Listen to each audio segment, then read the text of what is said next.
You've probably seen the headlines, the crypto millionaires, the digital fortunes, the promise of a decentralized future where your assets are yours. What they aren't telling you is that the very systems built to protect your legacy might just be the greatest theft of our generation. We're talking about a $400 billion problem that means your parents' digital wealth, their Bitcoin, their NFTs, their entire crypto portfolio might already be lost to you forever. And the worst part? It was designed that way. Think about it. We've all been sold the dream, the sleek apps, the effortless transfers, the digital banks promising a seamless transition into the future of finance. Companies like Coinbase, Binance, or Revolut dominate the market, pushing ads on every YouTube channel and across every London high street. They offer these sophisticated automated inheritance protocols, AI bots that on paper are supposed to be your digital executor.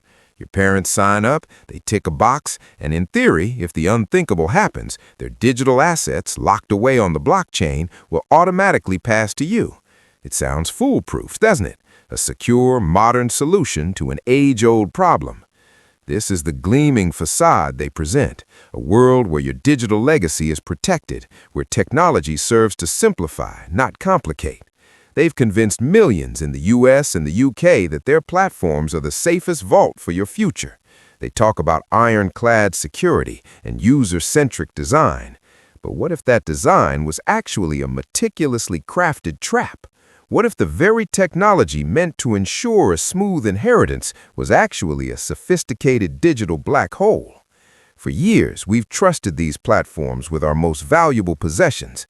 We've watched the value of digital assets skyrocket, creating generational wealth. You've probably even thought about how your own digital investments will pass on.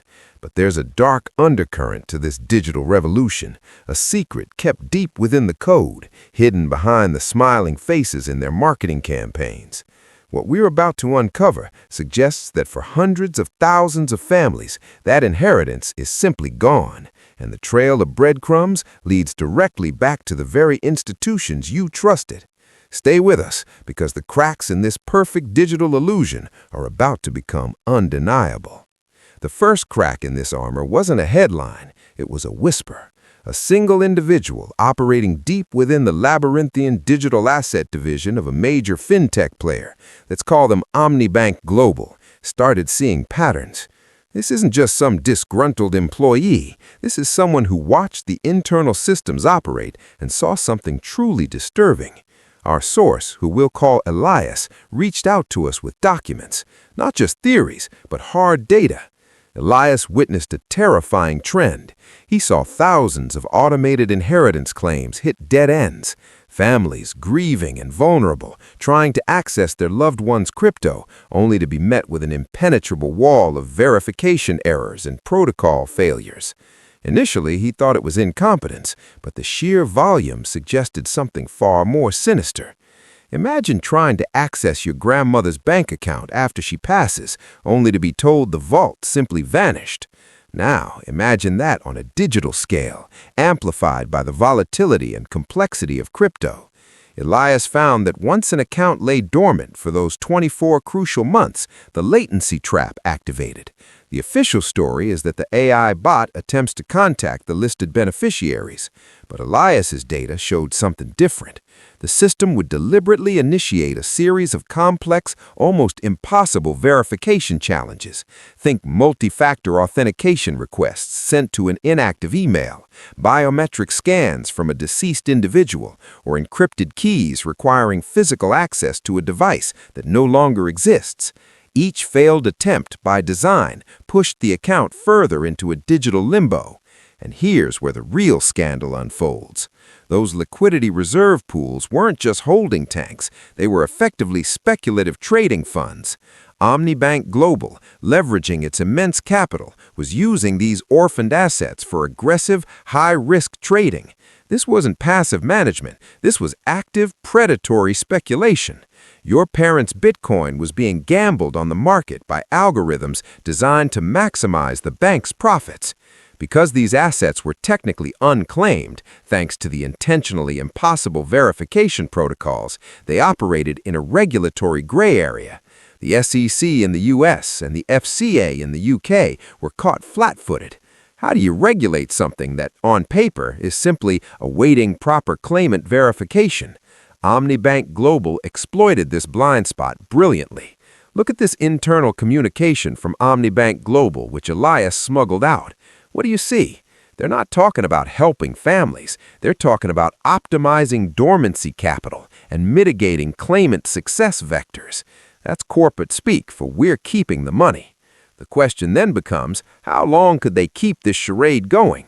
And when the first family started to realize they were being systematically locked out, what did the company do to ensure their multi-billion-dollar scheme stayed hidden?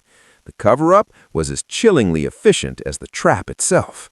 When the first trickle of complaints turned into a steady stream, the company didn't panic. They had a playbook ready. Their first line of defense was labyrinthine customer service. Grieving families were bounced from department to department and fed conflicting information. Each request for proof was more obscure than the last. They weaponized bureaucracy. But the cover-up went deeper.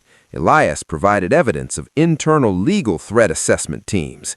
Their job wasn't to resolve disputes, but to identify which families had the resources to pursue legal action.